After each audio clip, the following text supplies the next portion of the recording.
Om Swastiastu, selamat sarang kami. Selamat sore. Semoga kita semua selalu dalam keadaan yang sehat walafiat di tengah kondisi pandemi COVID-19 yang sedang marak berada di Indonesia saat ini. Dan kita diharapkan untuk selalu bisa mengikuti peraturan pemerintah, yaitu di rumah aja atau melakukan pekerjaan work from home. Ya, seperti itu.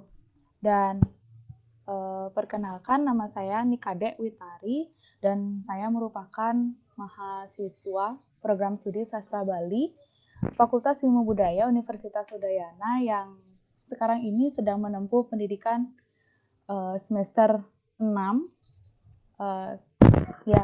Lagi nyusun seperti itu. Dan sekarang di minggu keempat bergabung bersama Suara Saking Bali untuk mengikuti bedah buku online. Pertama, sebelum kita akan mulai bedah buku hari ini, jadi saya ingin mengucapkan terima kasih kepada komunitas Suara Saking Bali karena sudah mewadahi peminat-peminat bacaan berbahasa Bali yang salah satu programnya terselenggara walaupun tidak bisa bertemu secara langsung, tapi kita bisa bertatap muka secara online, yaitu bedah buku online yang diselenggarakan live di Facebook saya sendiri dan di Instagram saya sendiri. Yang mana program ini berguna untuk menambah peneliti dan pemerhati sastra Bali, seperti itu. Dan terima kasih untuk teman-teman yang sudah bergabung hari ini. Dan saya ingatkan, mohon disimak nanti setelah di akhir bedah buku, Pustaka Ekspresi akan memberikan 10 buku bagi 10 penanya. Dan jika berminat ingin bertanya, silakan ditanyakan di kolom komentar mengenai buku yang akan saya bedah pada hari ini. Kita langsung saja ya, mulai ya. Bedah buku hari ini yaitu kumpulan cerpen Pesisi Sanur dari pengarang Ide Bagus Widya Sekenite. Seperti itu. Nah, buku Pesisi Sanur ini akan kita bedah kurang lebih 1 jam ke depan untuk membedah dari segala sisi yang ada di buku Pesisi Sanur ini. Kemudian, buku Pesisi Sanur ini, buku kumpulan cerpen Pesisi Sanur ini adalah buku karangan Ide Bagus Wayan Widiasa Keniten, yang mana seorang sastrawan yang lahir di Karangasem pada tahun 1967. Nah, kebetulan latar belakang beliau ini merupakan latar belakang yang mana sudah menggeluti sastra dan bahasa semenjak S1, di mana beliau ketika S1 itu menyelesaikan pendidikan di Universitas Pendidikan Ganesha yang ada di Singaraja dengan program studi Bahasa, Sastra Indonesia, dan Daerah. Kemudian pada tahun 2012 beliau telah menyelesaikan pendidikan S2-nya yaitu di linguistik di Universitas Udayana.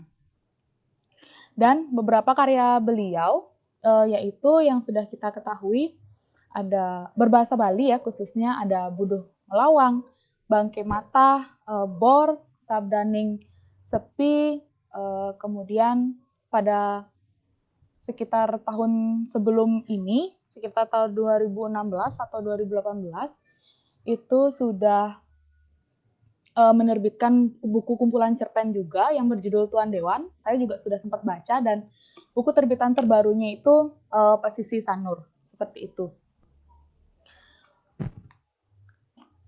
Dan tidak lupa juga beliau memiliki prestasi-prestasi yang banyak sekali.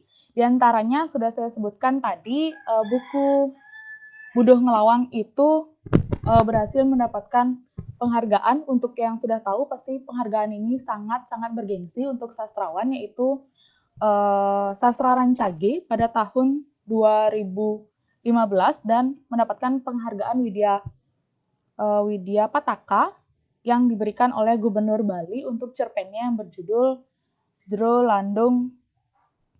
Lalung Ngutah, seperti itu. Kemudian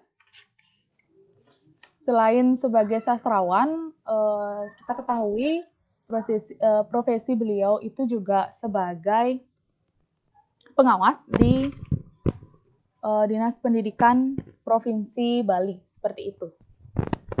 Oke, kita lanjut saja. Itu sedikit ulasan tentang kehidupan beliau, profesi beliau, dan prestasi-prestasi yang dimiliki.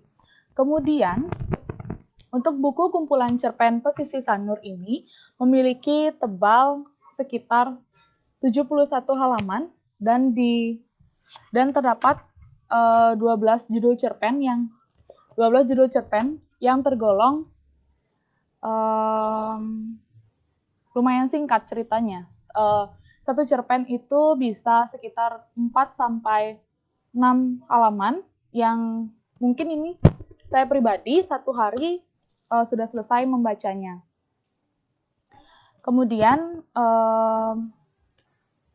judul-judul dari buku ini adalah judul cerpen dari buku ini yang terdapat di buku ini adalah antara lain Candidase, Nyemedangin, kemudian Luh Tirta, Dodong Nusa, Balian Sadu, Panglipuran, Potrekan Luh Ope, Mister Lau, Made Ara, Bui, Pesisir Sanur, dan Dadong Bingin. Nah, yang pertama akan kita bahas adalah di bagian cover. Bagian cover dari kumpulan buku Pesisir Sanur ini adalah suasana gelap yang cenderung gabungan dari coklat dan hitam. Kemudian di sini ada secercah cahaya matahari. Ada cahaya mataharinya yang jika pembaca setelah membaca judulnya ini, mereka langsung mengerti. Pesisir Sanur, oh Sanur pantai. Pesisir Sanur ya jelas pantai-pantai Sanurnya. Kemudian melihat pantai seperti ini, ya jelas mereka pasti paham, oh maksudnya ini pantai gitu. Nyambung dengan judulnya. Tetapi jika pembaca itu mencoba membaca dan coba mengerti isi dari buku ini terdapat makna yang lebih mendalam daripada sebuah pantai, seperti itu. Nah, jika kita artikan setelah membaca seluruh isi dari Pesisir Sanur, ada satu peran yang sangat kuat di dalam buku ini, yang hampir seluruh cerita itu dilibatkan, yaitu adalah seorang wanita. Kenapa? Karena apa hubungannya wanita dengan pantai? Karena pantai itu, wanita itu diibaratkan seperti pantai. Ini pantai jika dan matahari ini adalah kehidupan.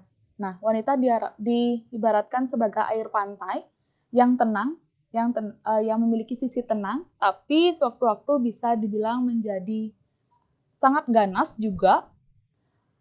Namun wanita itu tetap lembut, tetap tenang ketika ada di pedalaman, seperti itu. Kan kita tahu permukaan air pantai itu kadang tenang, kadang bergelombang, begitulah pribadi seorang wanita digambarkan di dalam cerpen ini. Kemudian jika kita mencoba untuk lebih dalam, pergi ke laut seperti itu, untuk menyelami laut tersebut, maka air laut itu akan tenang. Dan matahari di sini adalah, kita mengenal Sanur itu sebagai pantai tempat matahari terbit, bukan tempat matahari terbenam. Nah, suasana gelap di sini adalah menggambarkan kita memulai suatu kehidupan yang baru dengan terbitnya matahari. Jadi kan kita tahu matahari terbit itu adalah sesuatu ketika kita mau mulai kehidupan gitu. Pagi menjelang siang. Suasana gelap ini menggambarkan ketika hari gelap, kemudian menuju hari terang. Nah, cahaya matahari ini adalah hari yang terang tersebut. berharap pengharapannya adalah matahari itu akan merubah warna hidup dari terang menjadi gelap, dari gelap menjadi terang, seperti itu. Nah, sedangkan wanita itu adalah digambarkan sebagai kehidupan yang baru. Kenapa? Karena hanya pada kodrat wanita kita bisa menemukan kehidupan yang baru. Kenapa? Kan wanita itu melahirkan bayi. Jadi kodrat wanita. Jadi bayi yang dilahirkan tersebut adalah kehidupan yang baru yang akan kita lihat. Karena di dalam cerpen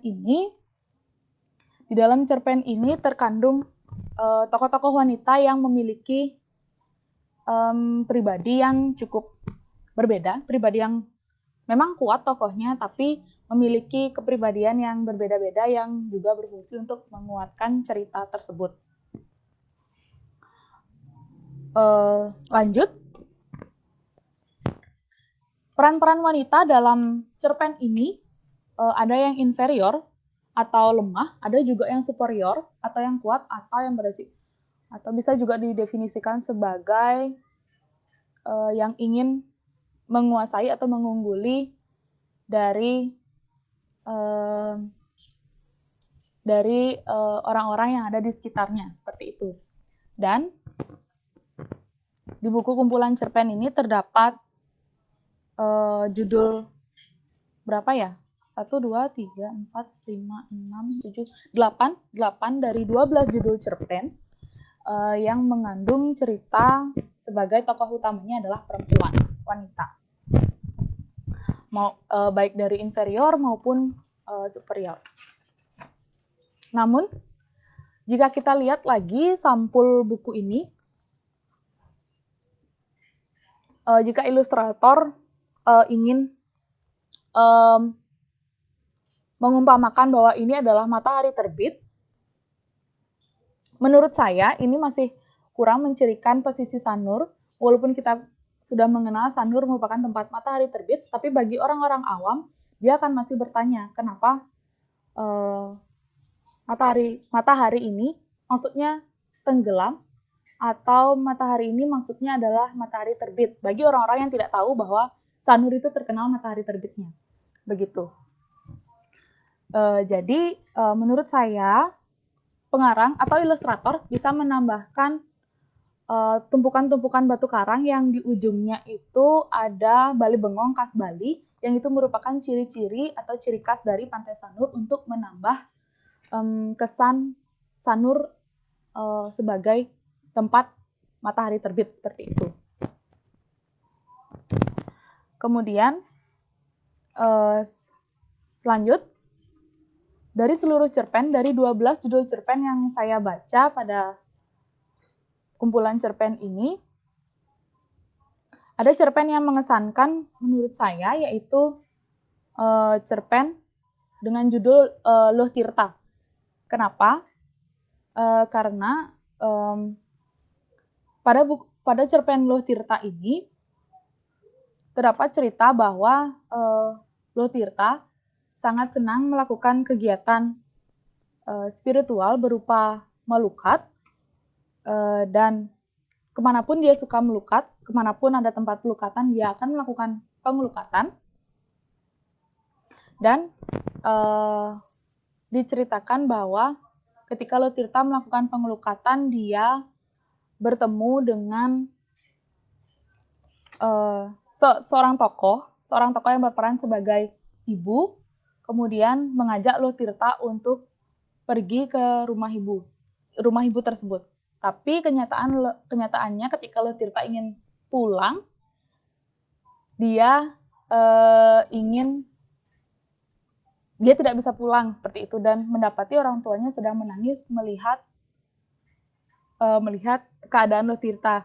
Dan ternyata ketika kita mencoba baca lagi, Luh Tirta ini telah melakukan pengelukatan di sebuah tirta yang bernama Tirta Pengentas, yang mana itu akan memainkan imajinasi seorang pembaca, dan akan membuat pembaca itu kaget karena tidak diceritakan Luh Tirta telah melakukan pengelukatan di Tirta Pengentasan, hanya hanya diucapkan melalui dialog yang diucapkan oleh ibu itu, bahwa ibu itu berterima kasih telah melakukan pengelukatan di tirta pengentas tersebut. Yang mana ini akan berkaitan dengan kepercayaan masyarakat Bali, yaitu tirta pengentas tersebut hanya diperuntukkan bagi seseorang yang telah meninggal, seperti itu.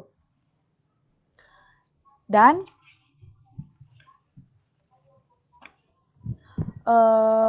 imajinasi pembaca juga akan bermain dan muncul pertanyaan, apakah benar jika kita melakukan pengelukatan di tirta pengentas tersebut akan benar terjadi seperti kejadian yang dialami oleh Luh Tirta, yaitu langsung meninggal. Seperti itu cerpen yang mengesankan bagi saya. Kemudian di sini juga selain cerpen yang mengesankan, terdapat juga cerpen yang bagus, yaitu cerpen yang berjudul Bui, yang lagi-lagi tokoh utamanya adalah seorang wanita. Namun tokoh wanita ini digambarkan sebagai tokoh wanita yang superior. Cerpen Bui ini menceritakan tokoh wanita yang bernama Ayu Santi yang menikah dengan seorang yang kelahiran dari keluarga yang sangat kaya raya. Kemudian dia ketika sudah menikah, dia tidak diizinkan untuk pulang ke rumahnya karena bagi suaminya dia tidak cocok disandingkan dengan orang tua dari Ayu Santi yang miskin. Nah, kenapa suaminya ini mau menikahi Ayu Santi? Karena Ayu Santi merupakan wanita yang sangat cantik dan rebutan di desanya. Seperti itu. Jadi ketika dia menikah, dia tidak diizinkan untuk pulang ke rumah. Dan kenapa dia dikatakan sebagai wanita yang superior? Karena dari awal cerita itu sudah disuguhkan sebuah konflik di mana wanita tersebut terus menuntut keadilan dan ingin pergi ke rumahnya untuk menjenguk orang tuanya yang sakit. Bagaimanapun perkataan dari suaminya, dia menuntut suaminya harus mengizinkan dia pergi ke rumah sakit. Dan emosional pembaca ini akan tambah meledak-ledak. Kenapa? Karena di pertengahan suami dari Luh Tirta ini akan menambah emosional pembaca, di mana dia akan mengucapkan dialog yang sangat merendahkan orang tua dari Luh Tirta. Nah, pembaca diajak untuk merasakan hal tersebut,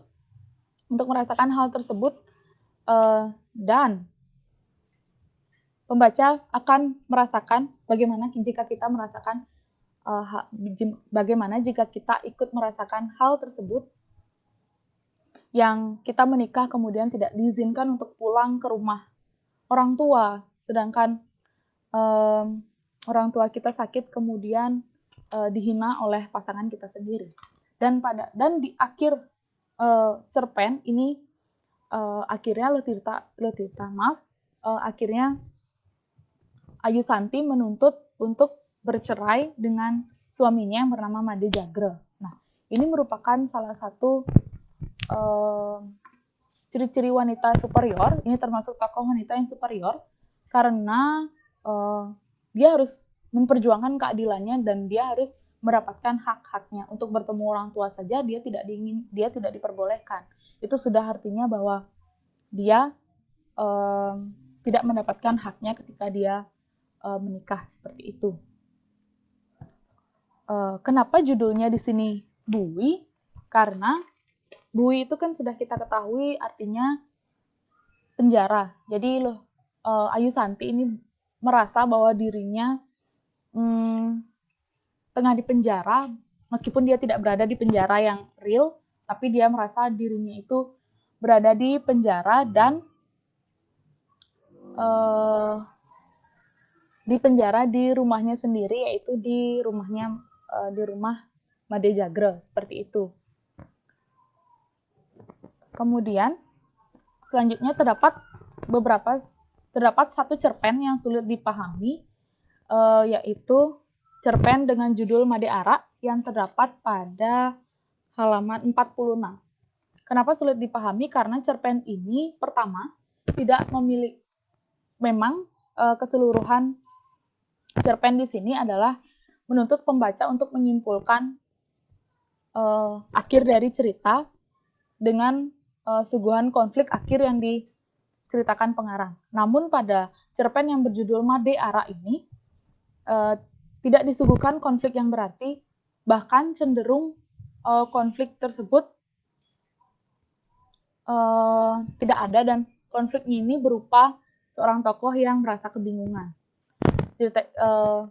Diceritakan bahwa ketika ada seorang mangku, kemudian dia masih gemar meminum arak, dan dia pada suatu hari pergi ke tempat pedagang arak. Kemudian saat dia minum, dia melihat ada orang-orang yang datang kemudian menyamar dengan menggunakan wig seperti itu.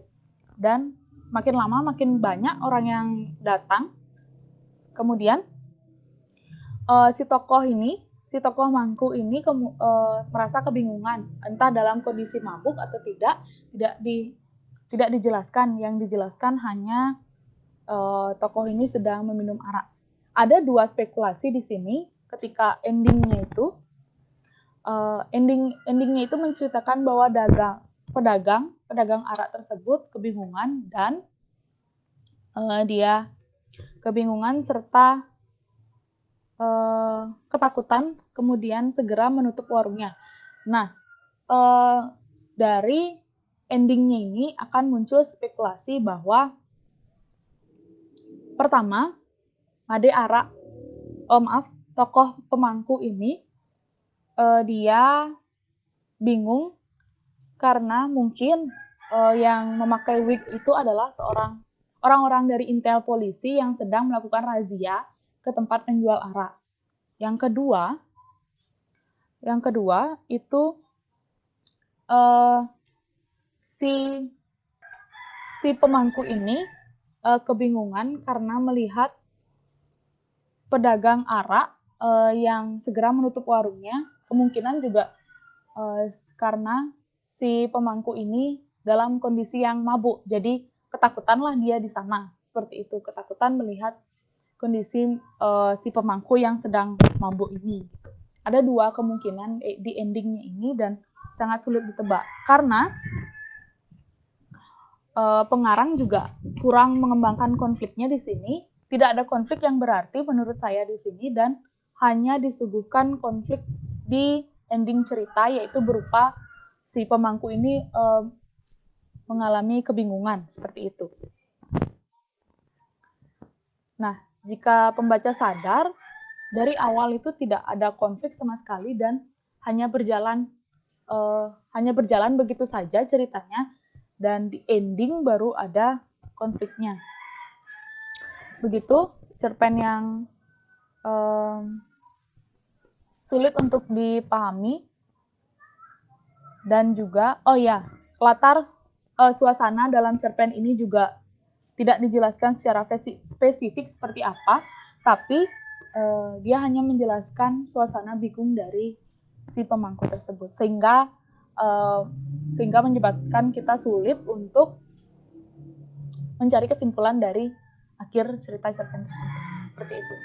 Nah, keseluruhan dari buku ini adalah kita bahas dari depan. Itu tadi kita bahas secara spesifik beberapa cerpen-cerpen yang sulit dipahami, yang bagus, dan yang mengesankan bagi saya. Kemudian kita bahas dari depan. Untuk keseluruhan buku, itu buku di bagian ISBN, di bagian keterangan ISBN, itu terdapat keterangan alamat, copyright-nya, ISBN. Tapi di sini ada bahasa gambar cover, tukang susun, dan citakan, yang mana itu adalah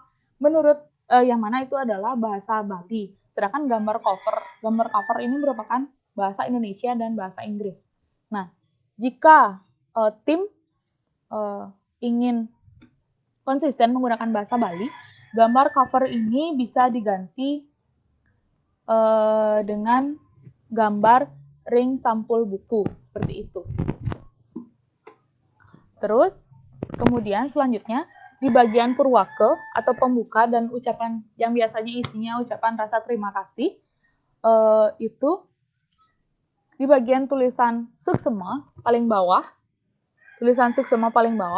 itu alangkah baiknya jika diisi nama tim penulis atau pengarang yang mengarang buku tersebut, untuk memberi keterangan bahwa penulis yang mengucapkan rasa terima kasih kepada seluruh tim yang membantu dan tidak lupa juga kepada Tuhan yang Maha Esa, seperti itu. Dan untuk keseluruhan cerita, selain sisi citra wanita yang menonjol, di sini juga menonjolkan sisi citra wanita ini akan lebih kita bahas lebih spesifik nanti di bagian paling belakang, dan kita bahas yang pertama untuk keseluruhan isi cerpen adalah nilai-nilai spiritualitas. Hampir seluruh cerpen yang ada di kumpulan buku Pesisir Sanur ini memiliki nilai spiritualitas selain nilai dari peran wanitanya, seperti itu. Kesan spiritualitas itu bisa juga menonjol ditunjukkan kepada Sang Pencipta, atau spiritualitas yang ditunjukkan kepada yang dipelajari hanya pada tingkatan manusia gitu, untuk mendapatkan ketenangan batinnya, seperti mempelajari lontar-lontar atau ilmu-ilmu yang bersifat kebiatnikan, seperti itu. Dan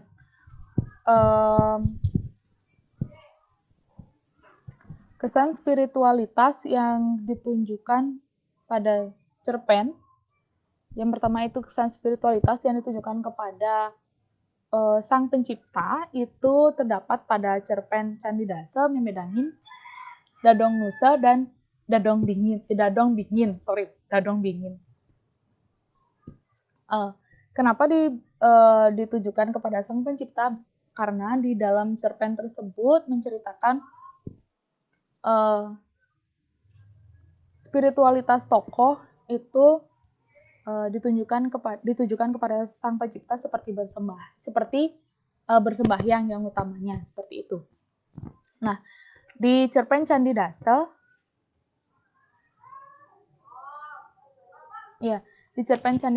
itu hanya ditonjolkan sedikit sisi spiritualitasnya, yaitu seorang tokoh yang bersembahyang dan memohon kepada Sang Pencipta. Kemudian di cerpen Meme Dangin itu meme yang berada di timur, itu hanya ditonjolkan tokoh seorang ibu yang menceritakan kepada seorang anak, yaitu anak tetangga, tentang bagaimana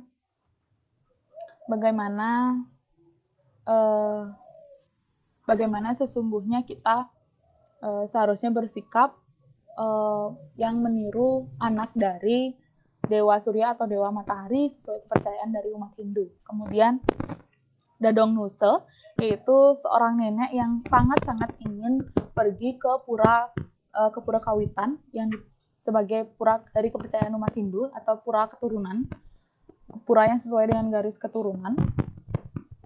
Dan nenek tersebut sangat ingin pergi ke sana. Kemudian ada juga Dadong Bingin, yaitu Dadong yang sangat sering diam di bawah pohon beringin dan sangat merawat keberadaan pohon beringin tersebut. Karena di dalam cerita Dadong Bingin itu juga didukung seorang tokoh yang sangat ingin mengetahui kenapa nenek tersebut selalu berdiam diri di pohon beringin. Dan dia mengucapkan,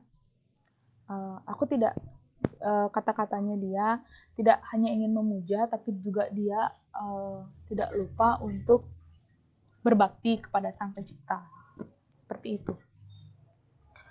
Dan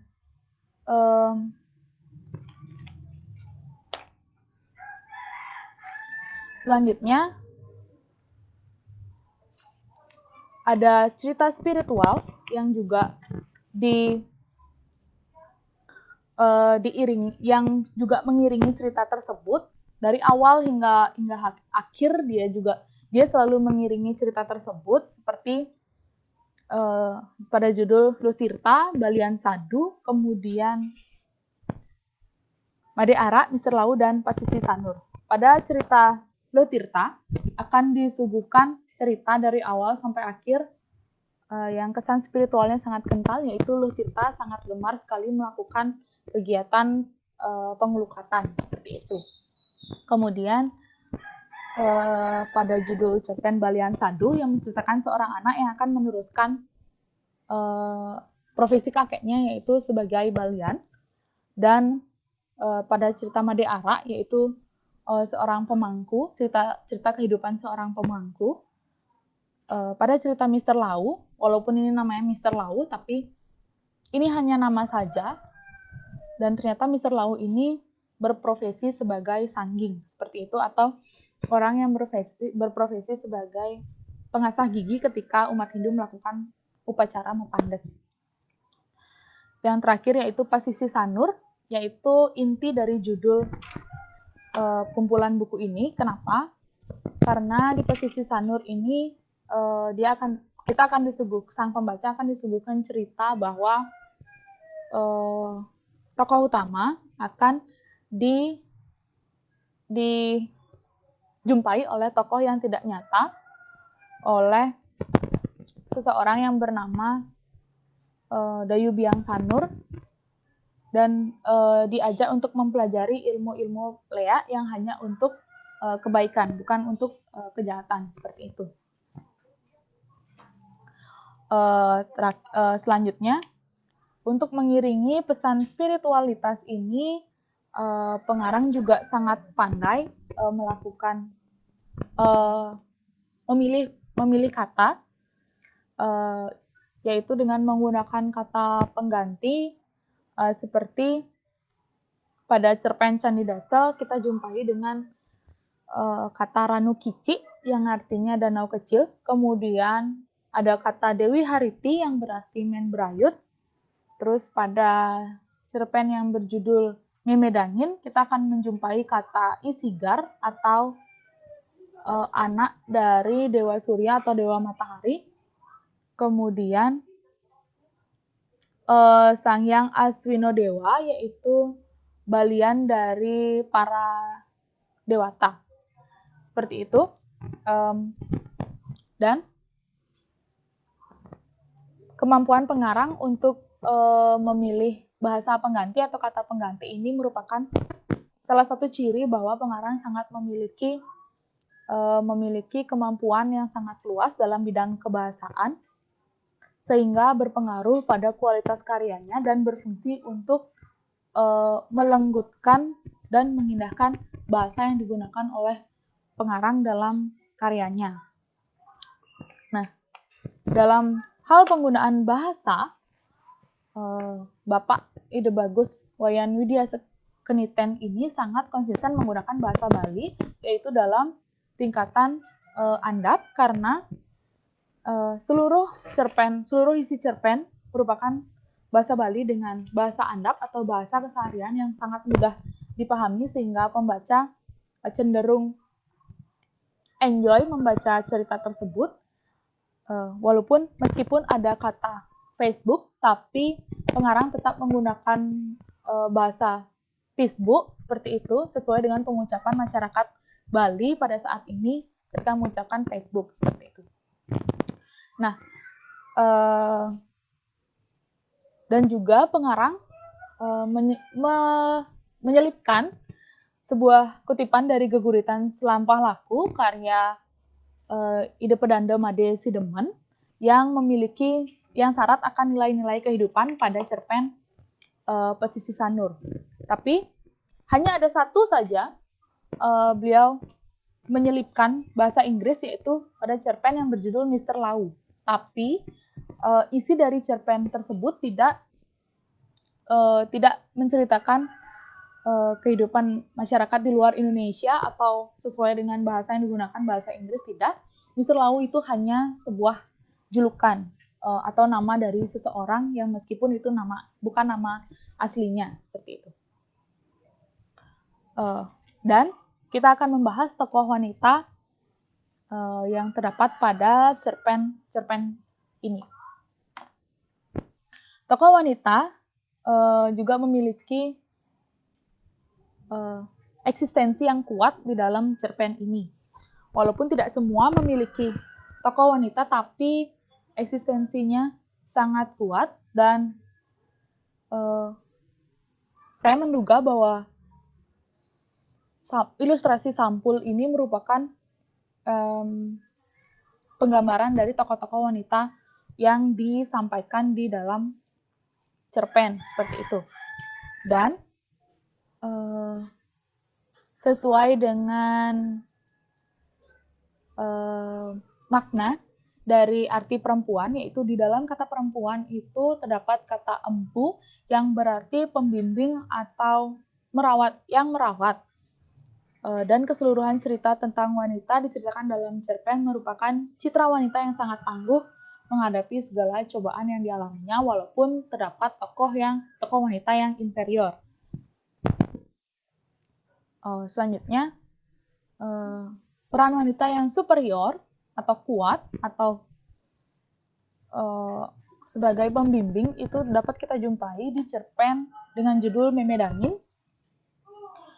karena Meme Dangin ini mempunyai sifat yang sangat mengayomi dan dia sangat disenangi oleh anak-anak yang berada di sekitar dia. Walaupun Meme Dangin ini hidup seorang diri, tapi anak tetangganya itu selalu datang menemui Meme Dangin dan meminta petuah dari Meme Dangin, seperti itu. Selanjutnya, ada cerita yang sangat kekinian sekali, yang sangat menggambarkan kehidupan masyarakat pada masa sekarang, yaitu Potrekan Luh OP. Nah, OP ini merupakan singkatan dari nama Oke Purnami. Tapi ketika kita mencoba membaca dan memahami arti dari OP, sesungguhnya adalah kebiasaan Luh OP ini yang harus dituruti oleh suaminya, yaitu operasi plastik, seperti itu. Nah, kebiasaan Luh OP yang sangat mengutamakan kehidupan di sosial media, tapi sangat dimanjakan oleh suaminya. Apapun yang dia inginkan harus selalu diwujudkan dengan suaminya. Namun ketika dia ingin melakukan operasi plastik, pembaca akan mengira bahwa dia tidak diizinkan, tetapi ternyata diizinkan oleh suaminya. Kenapa Luh OP ini sangat-sangat menginginkan operasi plastik? Karena dia melihat komentar-komentar dari sosial media yang kurang berkenan di hati Luh OP, sehingga dia menginginkan operasi plastik, dan dia kemudian posting foto tersebut, hasil operasi plastiknya, dan mendapatkan berbagai pujian dari teman-teman di sosial medianya. Nah, ini ada relasinya sekali dengan kehidupan di masa sekarang, di mana orang-orang sangat-sangat menggunakan sosial media. Sesungguhnya yang banyak sekali orang-orang menggunakan sosial media secara kurang bijak. Kenapa? Karena sosial media juga bisa dikatakan pisau bermata dua. Ada sisi baik, dan sosial media juga memiliki sisi buruk, tergantung dari pribadi yang memakai sosial media tersebut, seperti itu. Dan apapun kegiatan pasti diposting di sosial media. Apa kegiatannya selalu diposting di sosial media, dan orang-orang terlalu memikirkan apa komentar-komentar yang terjadi di sosial media. Seperti itu. Dan selanjutnya, itu tadi peran wanita superior. Selanjutnya ada peran wanita yang inferior, yaitu peran wanita yang lemah.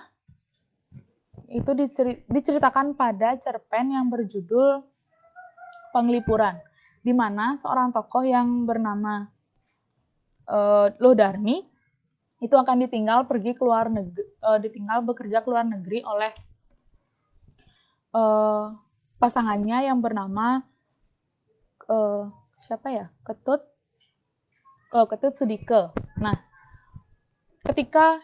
Ketut Sudike ini sangat senang mengajak Lodarmi pergi ke penglipuran.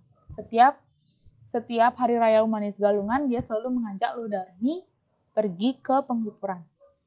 Namun, pada suatu hari, Ketut Sudike ini harus pergi ke luar negeri untuk memperbaiki nasibnya, dan dia berpamitan di Karang Memadu yang berada di daerah Taman Wisata Penglipuran tersebut. Seperti itu. Dia berjanji bahwa dia akan 6 bulan lagi akan kembali. Namun Lodarmi itu tidak menerima kenyataan bahwa dia akan ditinggalkan oleh Ketut Sudike. Nah, akhirnya setelah 1 tahun berlalu, Ketut Sudike ini tidak lagi pulang seperti itu. Ketut Sudike tidak diketahui keberadaannya, dan Lodarmi juga susah untuk berkomunikasi dengan Ketut Sudike. Hingga akhirnya sebenarnya kepulangan Ketut Sudike ini menjadi sebuah misteri, apakah Ketut Sudike ini akan pulang atau tidak. Dari cerita tersebut sebenarnya kita simpulkan Ketut Sudike ini berjanji di Karang Memadu, yang mana Karang Memadu ini kita sudah diketahui bahwa tempat ini berfungsi untuk menempatkan orang-orang yang berasal dari desa penglipuran yang telah melakukan perselingkuhan kemudian menikah lagi dan ditempatkan di Karang Memadu tersebut. Nah, kuat dugaan bahwa Ketut Sudike ini tidak pulang dan telah menjalin hubungan dengan orang lain. Tapi ada dugaan bahwa Ketut Sudike ini pergi ke luar negeri dan susah berkomunikasi seperti itu. Keadaan Lodarmi seperti di cerpen ini merupakan keadaan yang inferior karena Lodarmi tidak merasakan bahagia sama sekali ketika menunggu janji dari Ketut Sudike, dan Ketut Sudike tidak memberikan kepastian kapan dia akan pulang menemui Lodarmi. Nah, keadaan seperti ini sering terjadi di masyarakat Bali karena banyak juga masyarakat Bali yang suaminya pergi bekerja di luar negeri seperti itu, dan dia susah berkomunikasi dengan keluarganya, dan kadang juga susah untuk pulang, dan jadwal kepulangannya itu tidak tentu gitu, tidak sesuai dengan jadwal yang telah ditentukan seperti itu. Namun walaupun Lodarmi ini dikatakan inferior, sebenarnya dia juga seseorang yang superior, wanita yang kuat. Kenapa? Karena dia itu dengan setia menunggu janji dari sang pujaan hatinya, seperti itu. Lanjut, untuk setting, seluruh cerpen itu digambarkan dengan setting suasana yang lengkap, kecuali pada cerpen Made Ara. Nah, pengarang ini sangat pintar sekali menyusun latar settingnya. Latar setting tempat suasana itu dijelaskan biasanya pada bagian awal atau pertengahan cerpen. Kadang juga ada cerpen yang dijelaskan di awal dan di pertengahan. Yang fungsinya kenapa di pertengahan? Untuk meredam konflik, untuk meredam emosional pembaca ketika membaca cerpen tersebut. Kemudian setting yang semacam ini, yaitu setting yang latar suasana di depan dan di tengah, itu terdapat di cerpen yang berjudul Dadong Muse. Di awal diceritakan setting, kemudian di tengah-tengah juga diceritakan setting, yang settingnya itu sama keadaan pantai. Tapi walaupun keadaan setting yang lengkap, kadang pembaca juga bisa merasa bosan dengan setting yang disuguhkan karena sangat panjang.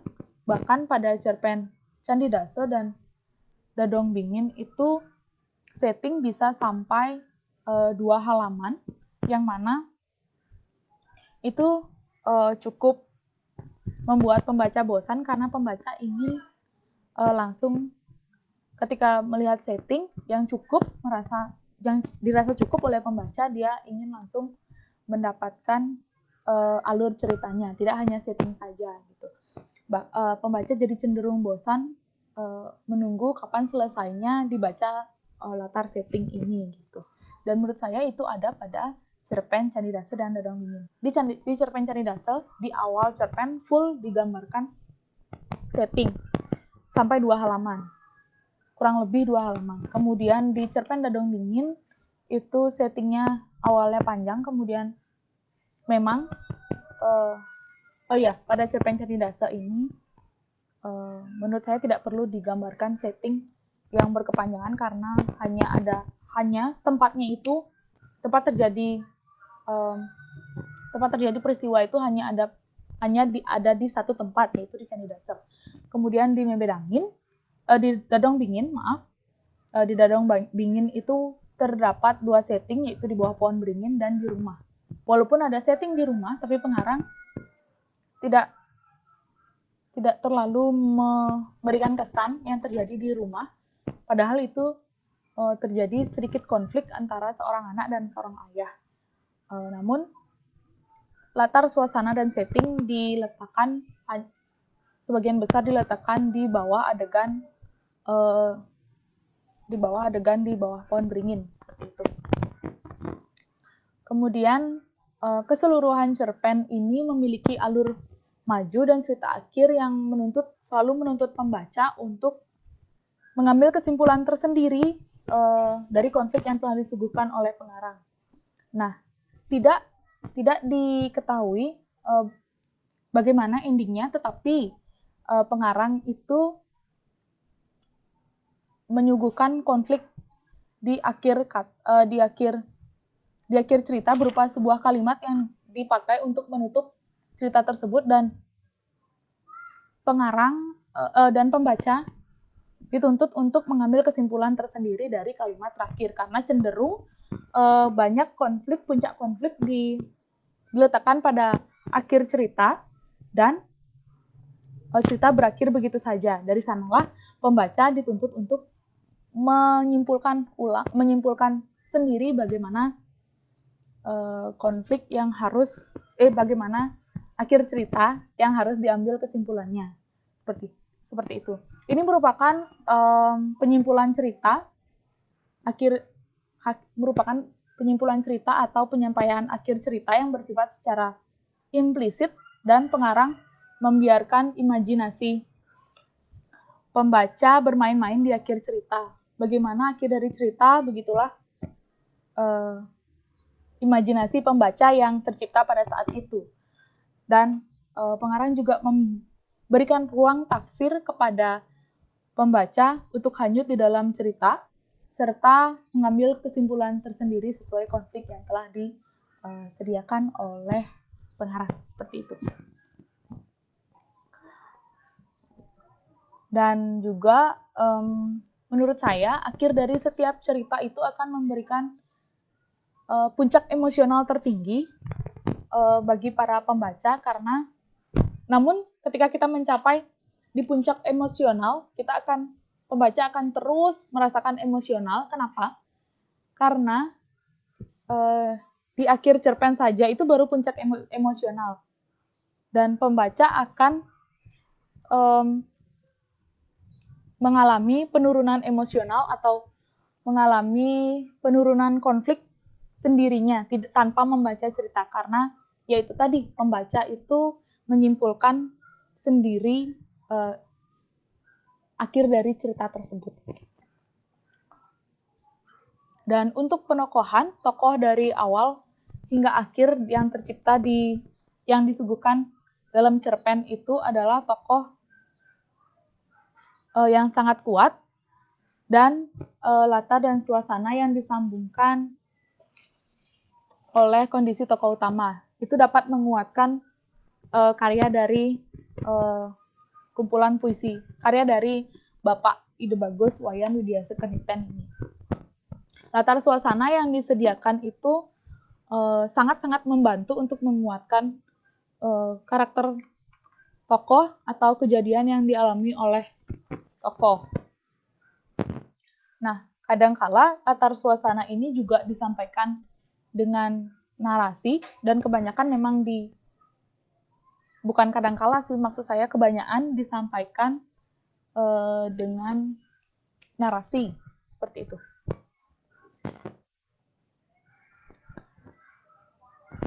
Dengan demikian, penciptaan tokoh karakter utama ini juga akan bisa menguatkan ingatan pembaca dan sangat melekat dalam ingatan pembaca. Dan tidak jarang juga pengarang hanya menggunakan dua tokoh di dalam sebuah cerpen untuk menguatkan karakter tokoh utamanya, seperti itu. Contoh tokoh utama yang sangat kuat dalam cerpen ini dapat dilihat juga pada cerpen yang berjudul Bui, yang mana cerita tentang Ayu Santi yang sudah saya jelaskan tadi, yang selalu menuntut keadilan dan ingin suaminya mengizinkan dia untuk pergi ke rumah apa ya istilahnya agama orang Bali itu rumah bajang, seperti itu. Dan sesuatu yang menarik itu juga terdapat pada cerpen ini, yaitu kesan spiritualitas magisnya.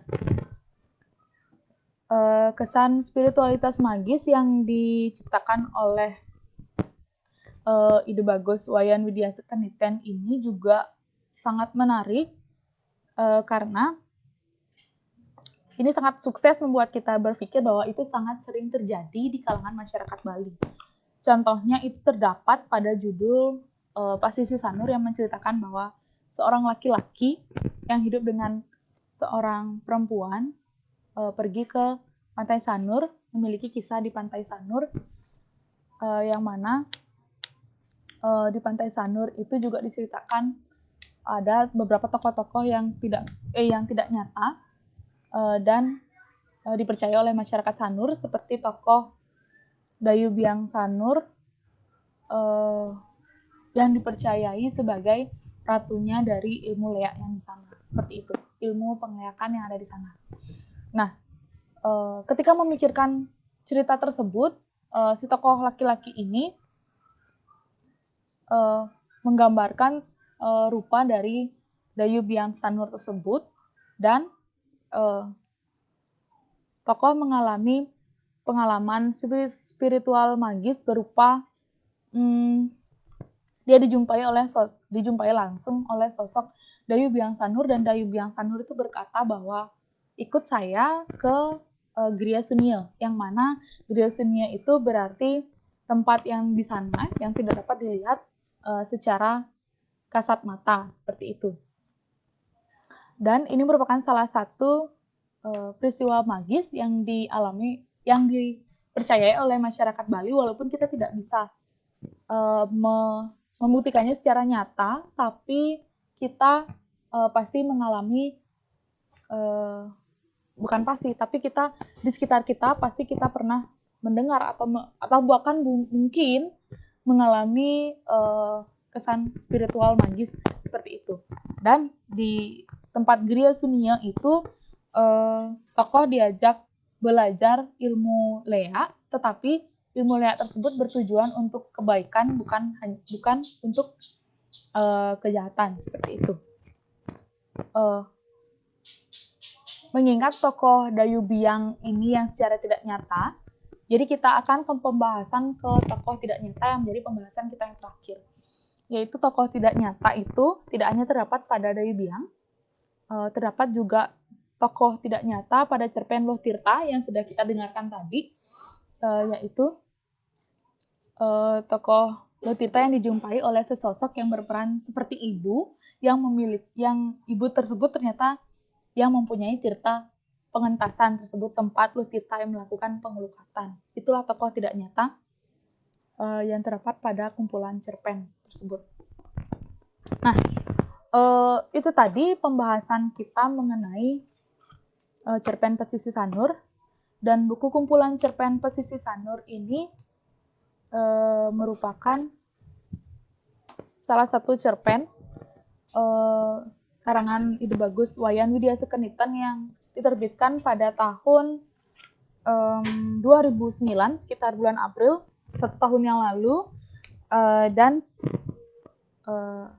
buku ini memiliki gaya tersendiri untuk menyuguhkan sebuah cerita yang sudah saya jelaskan tadi, yaitu berupa endingnya tidak dijelaskan, tidak dilakukan kesimpulan yang berarti ketika untuk endingnya, dan menuntut pembaca untuk selalu menyimpulkan tersendiri. Nah, karena sudah sampai akhir, tolong teman-teman yang mau menyiapkan pertanyaan, boleh langsung diketik di kolom komentar pertanyaan apa yang diajukan. Dan saya ingatkan, jika ingin berkomentar atau bertanya, akan disiapkan sebuah buku dan akan dikirim langsung ke rumahnya. Seperti itu. Dan juga terakhir, kesan yang tersendiri yang saya alami ketika membaca buku ini adalah kesan di mana kita sebagai umat Hindu Bali sangat kental dengan spiritualitasnya. Yang ketika kita membaca, kita akan berpikir, oh iya, ada cerita seperti ini. Oh aja ada cerita cara kene dini gitu. Seperti itu. Dan pengalaman pengarang di bidang sastra itu sangat tidak diragukan lagi untuk mengembangkan sebuah karya sastra dan untuk menciptakan sebuah karya sastra. Karena pengalamannya dia di bidang sastra juga tidak bisa memungkiri bahwa beliau telah konsisten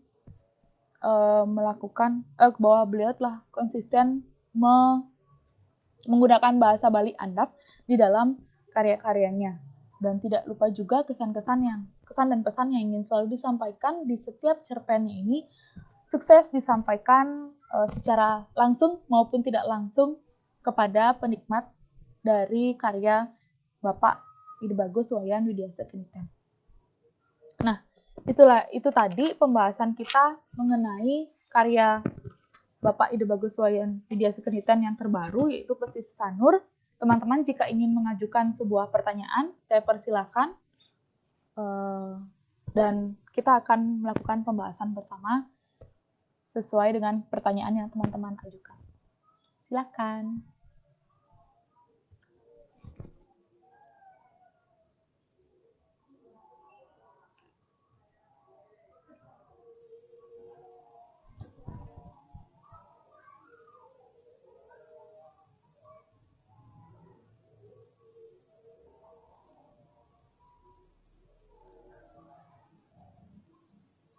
Oh iya, yang pertama ada dari Facebook, yaitu Ayu Swaningsih.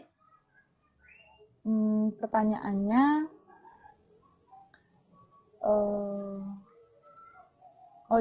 yang pertama kesan dan pesan dari Ayu Swaningsih. Terima kasih untuk ulasan yang komprehensif mengenai buku kumpulan cerpen berjudul Pesisir Sanur. Saya sangat tertarik dengan filosofi pantai sebagai wanita yang terkadang ganas di tepian namun tenang di dalam. Ada 3 poin yang saya tangkap dari cerpen-cerpen dalam buku tersebut, yaitu wanita, spiritualitas, dan ending yang ditafsirkan sendiri oleh pembaca. Ya, betul sekali. Yang ingin saya tanyakan, menurut Anda, apakah cover dan juga judul buku kumpulan cerpen tersebut sudah mempresentasikan dari isi keseluruhan cerpen? Mengingat tadi Anda mengulas cerpen yang mengesankan dan juga bagus itu.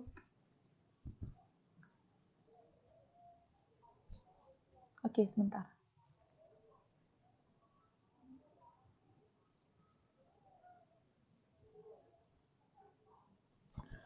mengingat tadi Anda mengulas cerpen yang mengesankan dan juga bagus itu bukan cerpen yang berjudul Pasisi Sanur, namun Pasisi Sanur menjadi judul dari kumpulan cerpen tersebut. Kemudian adakah hal yang spiritual yang disampaikan secara visual dari cover buku tersebut?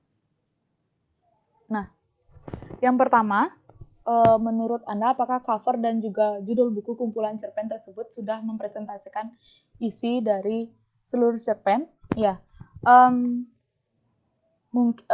menurut saya ini judul buku dan cover itu sudah mempresentasikan seluruh isi dari cerpen, yang mana hampir dari keseluruhan cerpen ini menceritakan tokoh wanita yang sudah saya jelaskan tadi, pesisi Sanur, yang mungkin pengarang ini bertujuan untuk menggambarkan Sanur sebagai tempat matahari yang terkenal sebagai matahari terbit, seperti itu.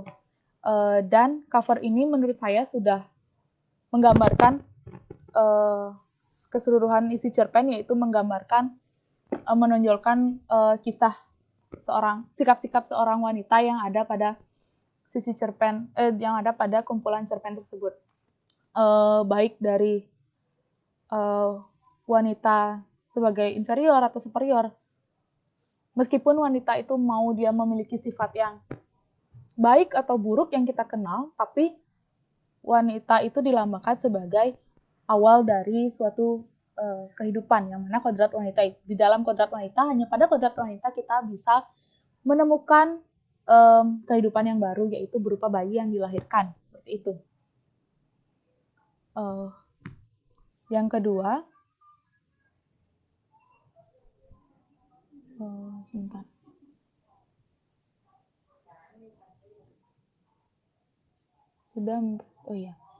Cerpen yang mengesankan dan juga bagus itu bukan cerpen yang berjudul Pasisi Sanur, namun Pasisi Sanur menjadi judul.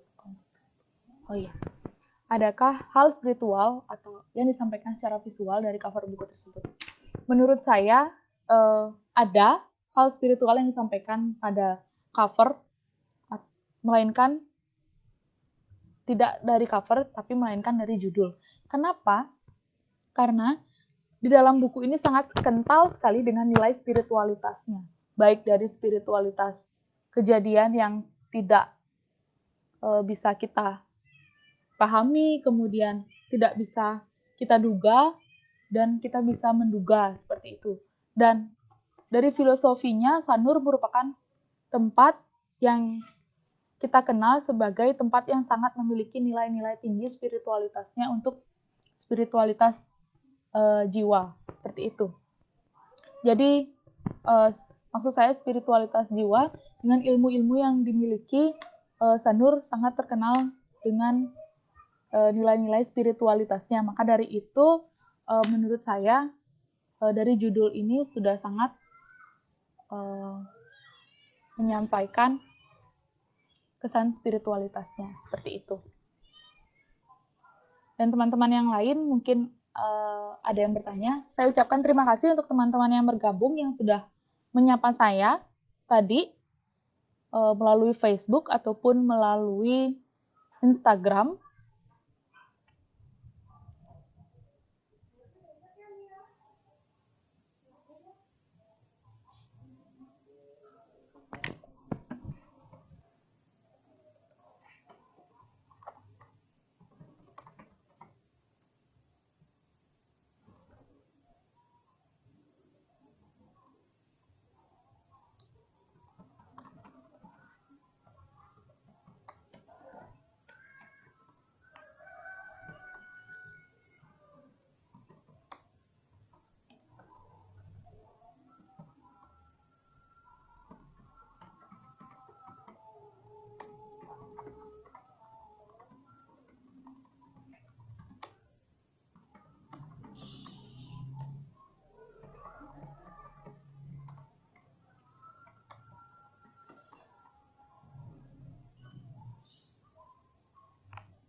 Oh iya, ada pertanyaan kedua dari dosen saya, yaitu Bliguna, melalui Facebook. Ada persoalan kekinian yang diangkat oleh pengarang, terutama Lo OP yang operasi plastik.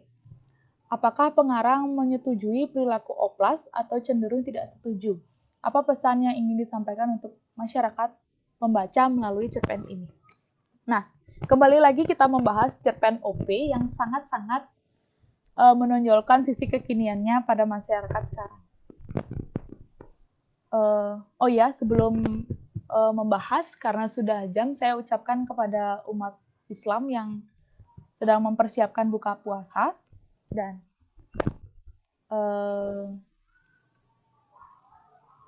selamat berbuka puasa bagi umat Islam.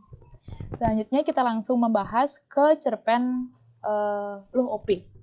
Nah, Loh OP ini kan sebenarnya namanya itu ada makna tersembunyi. Makna nama aslinya dia Oka Purnami.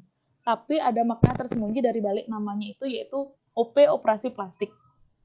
Nah, apakah pengarang menyetujui perilaku operasi plastik? Sesungguhnya di ending, tadi saya lupa menyampaikan ending dari Loh OP ini. Pada cerita potrekan Loh OP ini, di endingnya suami dari Loh OP lama-lama tidak tahan dengan perlakuan Loh OP yang semena-mena dan ingin selalu dituruti kemauannya. Dan pada akhirnya ending cerita diakhiri dengan suami Loh OP yang membanting HP Loh OP karena tidak tahan dengan kehidupan sosialita dari Loh OP. Seperti itu. Dan dari awalnya itu pengarang menjelaskan bahwa suaminya mau menuruti keinginan Loh OP untuk operasi plastik, tapi di akhirnya dia terlihat menyesal telah mengizinkan istrinya dia untuk melakukan operasi plastik seperti itu. Karena mungkin kenapa dia sampai membanting HP Loh OP, karena akibat dari operasi plastik itu kehidupan sosial media Loh OP itu sudah tidak bisa lagi ditoleransi. Bahkan untuk mengambil pekerjaan di rumah pun Loh OP cenderung tidak mau, sehingga suaminya itu menyesali keadaan tersebut. Dan jika ditanyakan apakah pengarang setuju atau tidak, sepertinya dari ending itu pengarang tidak menyetujui perilaku operasi plastik karena dilihat dari akibat yang ditimbulkan melalui cerita yang disuguhkan pengarang, seperti itu. Dan pesan yang ingin disampaikan untuk masyarakat melalui cerpen ini adalah kita di sini sudah tahu bahwa masyarakat saat ini sangat-sangat hampir seluruh waktunya itu dihabiskan di sosial media, apalagi di tengah kondisi di rumah aja, itu pasti masyarakat selalu menggunakan sosial media. Dan menurut saya pesan yang ingin disampaikan kepada masyarakat itu adalah bijak-bijaklah menggunakan sosial media, karena melalui cerpen Loh OP ini, Loh OP terlalu menggubris semua komentar-komentar yang ada di sosial media, baik itu komentar baik ataupun komentar buruk. Komentar baiknya adalah Loh OP sering menjadi rebutan para lelaki yang ada di sosial media. Kemudian komentar buruknya adalah Loh OP dikatakan kurang cantik, makanya dia ingin melakukan operasi plastik seperti itu. Dan pesannya adalah kita mengetahui bahwa sosial media itu seharusnya kita gunakan seperlu mungkin dan sebisa mungkin kita hanya melakukan kegiatan yang positif melalui sosial media. Komentar-komentar dari yang kita kenal dengan bahasa netizen sekarang, komentar-komentar dari netizen itu adalah sebuah pengakuan dari mereka untuk kita. Jadi setiap orang memiliki penilaian-penilaian yang berbeda-beda terhadap diri kita sendiri. Itu. Bagaimana penilaian orang tersebut, begitulah pengakuan orang tersebut untuk diri kita sendiri. Jadi kita, kita harus bijak juga menggunakan sosial media guna untuk menjadikan diri kita lebih baik ke depannya. Jika itu komentar menurut kita baik, ya kita harus jadi lebih baik. Tergantung kemampuan kita sendiri juga, seperti itu. Begitu menurut saya cerpen pesan yang ingin disampaikan melalui cerpen Loh OP, potrekan Loh OP ini tentang penggunaan sosial media pada masa sekarang. Dan banyak juga orang-orang awam karena kemajuan zaman juga karena kecanggihan dari HP Android gitu.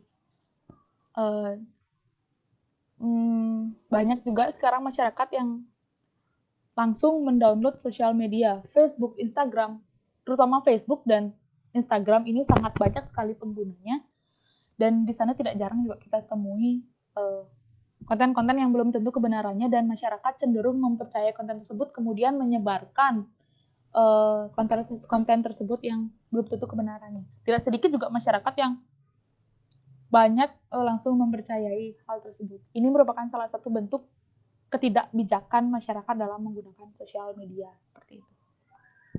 Begitu Beliguna, terima kasih untuk pertanyaannya. Dan teman-teman yang ingin bertanya, silahkan melalui Facebook atau Instagram akan saya jawab langsung. Dan untuk yang sudah bertanya, nanti akan saya hubungi langsung untuk keperluan pengiriman buku yang akan dikirimkan oleh Pustaka Ekspresi.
Ayu Suwaningsih maunya langsung request live biar sekalian video call.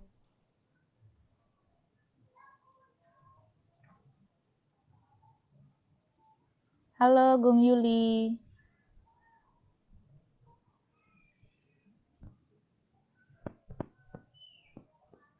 Teman-teman mohon maaf, kamera di laptop saya melalui Facebook sedikit gelap karena memang sudah malam juga dan kemampuan kamera dari laptop saya segini aja. Ya, mohon maaf. Terima kasih untuk Beliguna yang dari Facebook selalu memperhatikan sejak awal saya live. Untuk teman-teman yang ada di Instagram juga dipersilakan untuk bertanya karena akan disiapkan satu buah buku untuk penanya dan akan langsung dikirimkan oleh Pustaka Ekspresi.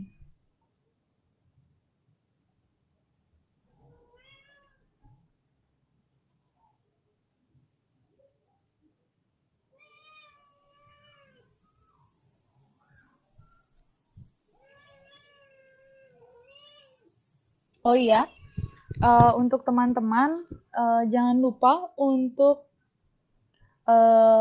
selalu membaca postingan-postingan yang dilakukan di Suara Saking Bali lewat blog maupun lewat Facebook.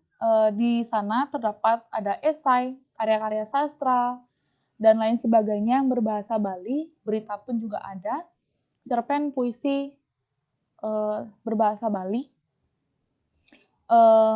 yang terdapat pada blog Suara Saking Bali, karena aksesnya pun mudah, tidak perlu login, hanya mengakses lewat Google biasa atau lewat Facebook juga, karena bacaan-bacaan tersebut sangat bermanfaat, terutama bagi teman-teman yang meminati bacaan berbahasa Bali. Jadi di Suara Saking Bali terdapat berbagai macam bacaan dengan topiknya itu berbahasa Bali, seperti itu.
Oke, baik teman-teman, jika sudah tidak ada yang bertanya lagi,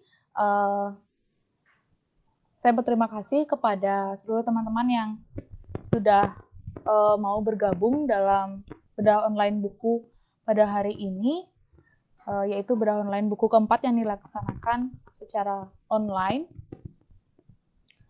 di tengah pandemi COVID-19. Jadi terima kasih untuk segala pertanyaannya, sapaannya, terima kasih baik melalui Instagram atau melalui Facebook. Saya terima kasih. Saya sapa balik. Hai semuanya. Dan karena sudah mendekati waktu makan malam, jadi kita akhiri sampai hari ini, dan jangan lupa untuk teman-teman untuk selalu menjaga kesehatan, stay at home jika memang pekerjaan itu bisa dilakukan di rumah. Selalu jaga kebersihan untuk agar bisa terhindar dari COVID-19. Dan saya mohon maaf apabila ada kesalahan penyampaian saya yang kurang berkenan di hati teman-teman, dan semoga apa yang saya sampaikan berguna bagi teman-teman sekalian. Dan bagi teman-teman yang sempat tidak lengkap menyaksikan siaran langsung ini, akan saya share nanti di Facebook maupun di Instagram. Ya, itu saja hari ini. Sampai jumpa di waktu yang telah ditentukan nanti ketika kita sudah terhindar dari wabah ini, dan semoga teman-teman semua sehat selalu. Terima kasih. Saya akhiri dengan Parma Santi. Om Santi Santi Santi Om. Sampai jumpa.